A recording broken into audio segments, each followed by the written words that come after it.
A shaky head has got to be one of the most versatile baits you can fish. You can fish it from, 5 feet deep, throwing a 1/8 ounce weight, all the way up to 40 or 50 feet deep using a 1/4 or a 3/8 ounce jig head. Right here I have a 1/4 ounce jig head, and this is a special little jig right here.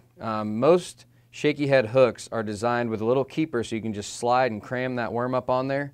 But I found that this Gamakatsu skip gap will hold your worms up better and not tear them up near as much. So you can see it's got that special little notch right there, and when I rig that worm, it's going to end up perfectly straight on the hook. So here's how I rig my Gamakatsu skip gap shaky head.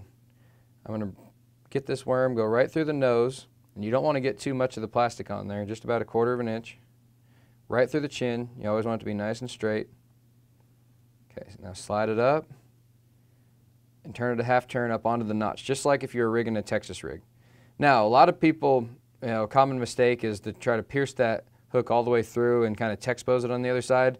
But with a shaky head, this is designed to just be pinched up and buried into the meat of the plastic. Now, the way I like to mark that is I find where the barb of the hook is, because that's what I need to be penetrated inside of that worm, is the barb of the hook, because that's what's going to hold it on there if I'm skipping it or working it around cover. So I'm going to kind of mark right where the barb of the hook is, and then just lift it up just a little bit. You don't need to get too much on there, and pierce it past the barb. So that's not going to come out. The barb's holding it in there, and that keeper right there is holding that worm up on the head of it. That's the shaky head hook and bait that I use. That's my rig right there. I catch a whole bunch of fish on a shaky head. Again, whether I'm fishing 5 feet deep, skipping it around docks or cover, or casting it out in deep water, you can catch a bunch of fish on this. It's a great ledge bait. You can pop it through grass and deep weed beds.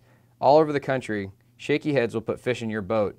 And in my opinion, there's no more fundamental thing in bass fishing than understanding how to work a bait on the bottom, feel the cover, work it through the cover, and detect a bite, and reel down and set the hook. So if you're a new bass fisherman, or if you're an experienced angler looking to put extra fish in your boat, the shaky head is the rig for you.